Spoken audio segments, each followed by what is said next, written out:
Hi everybody, thank you for coming to my channel. This is Wendy with Wendy's Paper Junk, and this video is a part 2 of the hidden spine journal that I'm working on. And I thought I went ahead and I got 2 of my signatures sewed in, so because I didn't want to waste your time repeating myself. But I did forget, because I wanted to put this around the whole set of signatures, and I forgot. So I'm kind of bumming on that, but I figure I'll put it on the last signature I have here. It'll be one of a back, in the back element. So that's what I'm doing. Anyway, so I thought I'd show you how I sew my signatures in. And it's going to be kind of tricky with this lace, but so once you get your signatures all nice and neat and even, you want to paper clip, and clamp them in place. So I just want to, I knew I'd have issues with this lace. So give me a minute while I try to get this in place here. Let's see.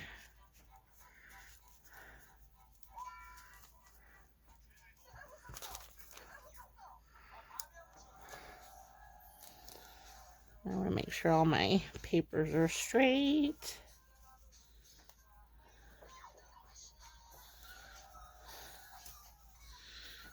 And make sure this is on straight. Okay, so like I said, clamping. Alright, so now there's tons of videos, tons of ways to do this to get your markings. But, okay, so I already got 2 signatures sewed in, but this is how I get, just for this. I do it differently pretty much every time.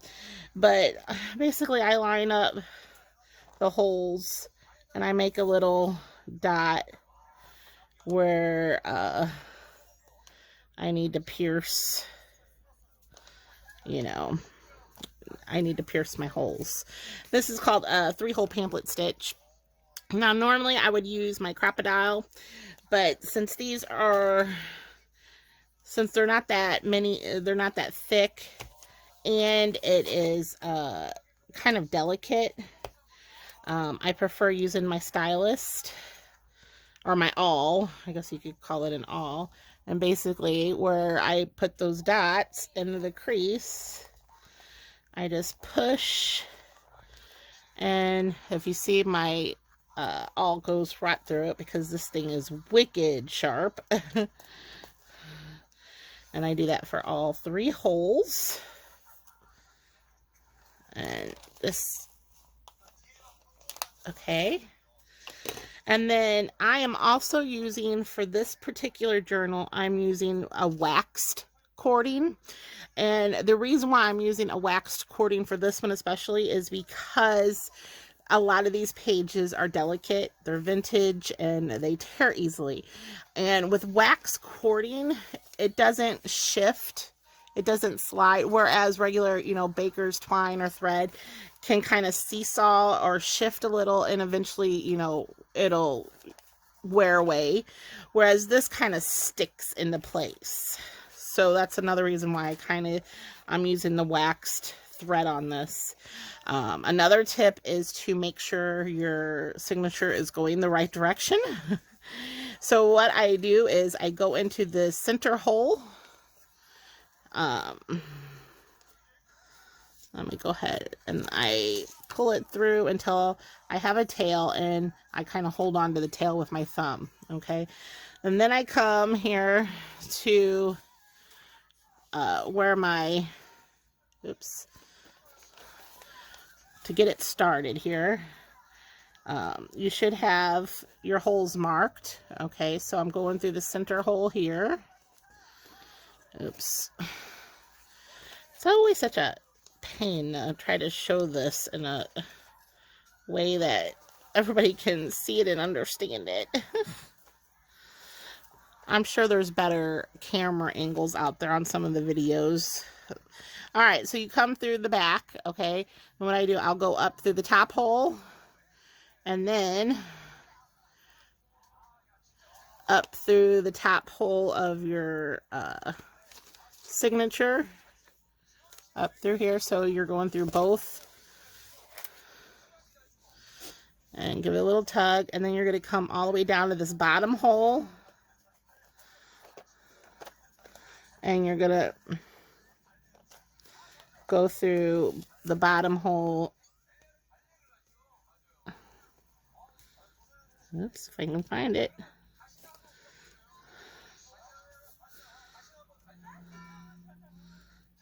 It's harder to find with there we go. I don't want to lose my tail. And then you pull that through. All right. So then you come back up into that center hole here. All right.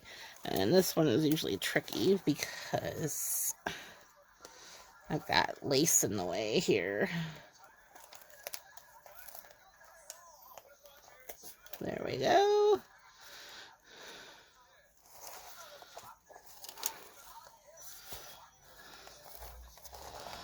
All right, so what you'll need to do, oops, take your needle off.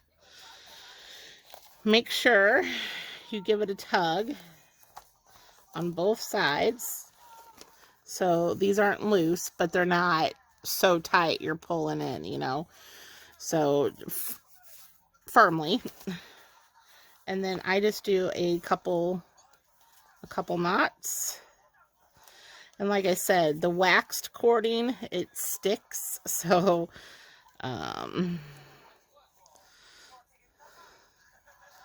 that's not coming out. Let's see here. All right, so then I kind of just, I'll cut, and there we go.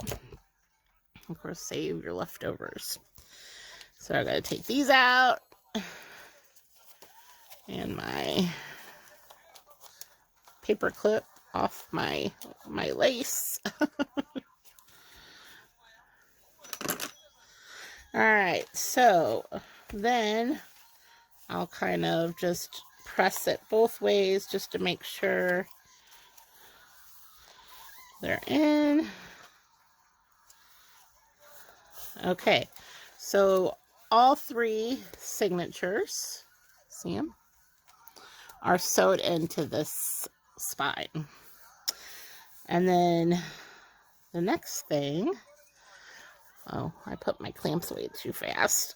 Okay, so what I'll do is I will clamp my signatures together like this. Okay, oops, I want to make sure. This just helps keep them out of the way while I glue it into place. Okay, so I kind of just clamp them so you can see what you're doing. Okay, this is dry and it's all nice and neat. Now, I meant to, somebody asked me, basically this is cheesecloth. It's 2 layers of cheesecloth, and I used a tacky glue for this, okay? Now, if your spine was really bad, I would recommend, you know, relaying the paper here and maybe doing a fabric, a full fabric instead of just cheesecloth, okay? Or you can do, you know, a good cardstock, but you just have to remember to crease into those gaps where the gaps are supposed to be, okay? So, next step, handy dandy fabric tack is coming out, and I'm very generous with this glue when it comes to the spine, okay? So, what I do is, let's first make sure you know where you want to position it, okay? And usually what I'll do is I'll lay it at this angle, so when I press it down, I can kind of see where I'm, where I'm going at. Okay. So first thing is to drench your spine with the glue. So that is what I'm going to do. This will not be coming out. All right. Oh, and make sure everything's in the proper direction. All right, so I just find the position and kind of roll it.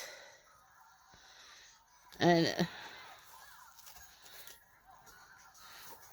you want to make sure it's in the center where it's supposed to be. Okay. And then what I'll do is I'll come to this side. Kind of hard to see, but holding that center down, get into that gap. Okay.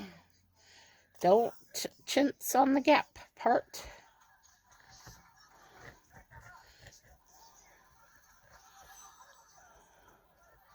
And then come out at least as far as you did the cheesecloth, because you can always come back and glue the rest down.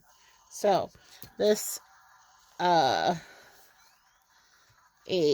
bone folder or something that you can get into that crease will help. So, and you want to make sure you press it all down.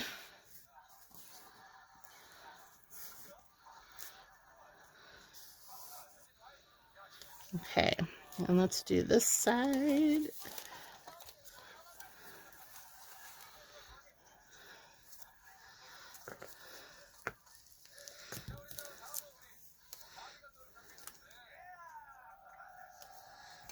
All right. That's a crease. And I'll come out as far as the cheesecloth. Actually, I'll go ahead and glue this fabric flap down. Okay.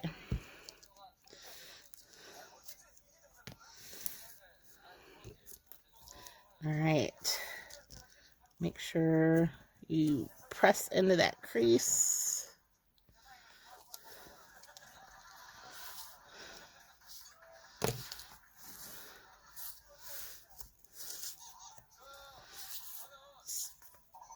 Okay. And then if you need to, close it and make sure everything is where it's supposed to be.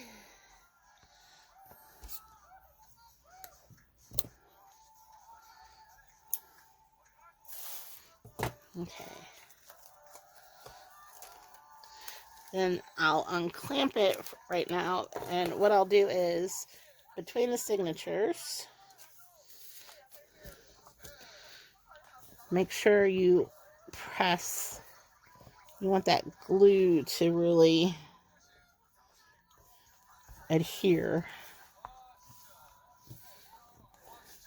I'll do that to the other.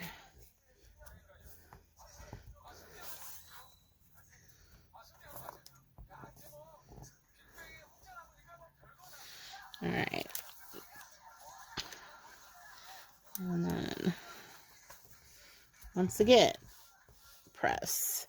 Now I'll go ahead and glue fat on the fabric side so I know how far to come with the, that I had cut for the fabric.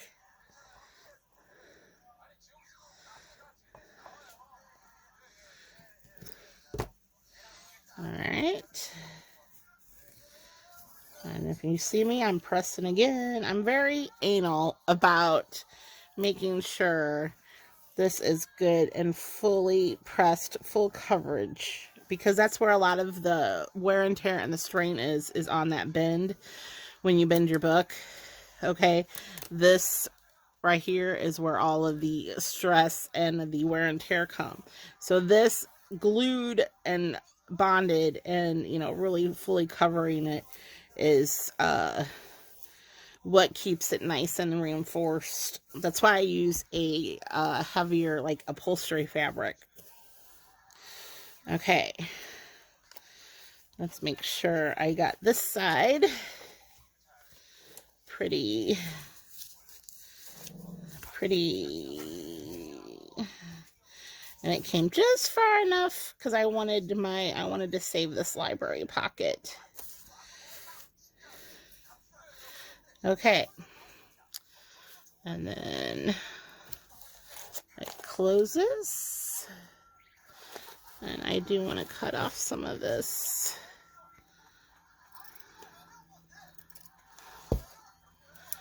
All right.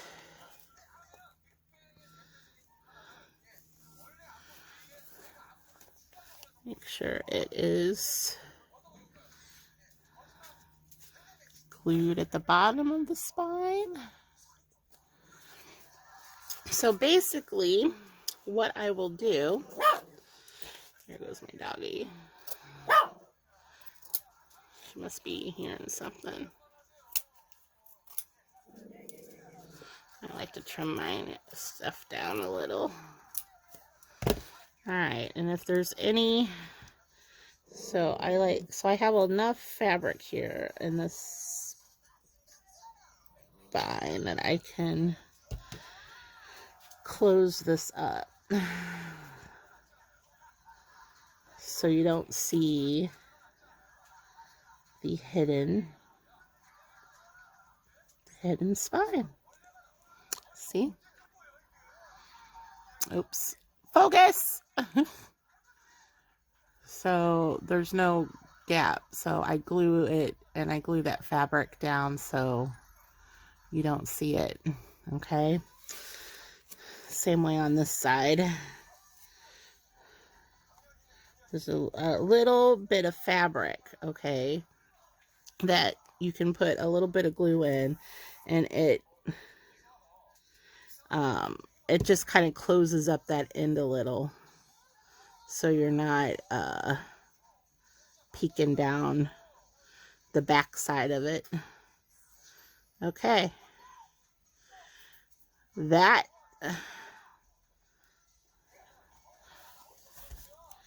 do I have? Yep, I still have pieces. Yeah, make sure you get all your pieces down that you want glued down.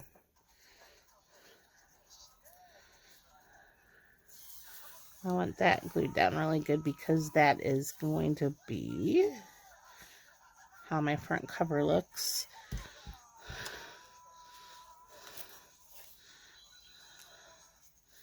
All right. Alrighty, so next is letting it dry, and then I can finish fixing my edge papers. I have a couple pages that I purposely left it a little bigger because I want to do faux ends. So once I get those done, this will be all nice and neat. See how even they are? So those are even. Top is nice and even, and it's not a chunky monkey. It will be, well, no, it won't, because we're going to be very delicate with this. This is going to be a delicate journal. So this is hopefully, well, it says I'm 20 minutes in. So you've seen how I put the hidden spine in, and like I said, I will let it sit here and dry for at least a good hour before I reopen this back up and make sure everything's stuck. And then I will start working on the pages. Okay? And I will just video that as I go through it. All right. Like, subscribe, share. Let me know what you think. Hopefully it was pretty clear. If not, like I said, 3-hole pamphlet stitch. There's a lot of videos out there that have nice close of, I just don't have a setup or the lighting to show you, but hopefully it wasn't too confusing. The main thing is just to make sure you get that spine right in the center where the spine is, and then, you know, make sure you put your press into the gap. I call it a gap. I'm sure there's a technical term for it, but that gap is what allows your books to close so nice and neat. I stress that a lot because when I first started this, I couldn't understand why, you know, my covers wouldn't close properly, and it's because you need a gap between the spine and the cover. So I always stress that enough, and I always give a little extra gap when I'm making my full covers, which you probably have seen in some previous videos. But anyway, enough jabbering. I'm like excited to play with this. So this is part 2. Part 3 will just be me working in this because I'm not going to do much. Anyway, enough rambling, Wendy. Okay, you guys have a great day. Thanks for watching. Bye.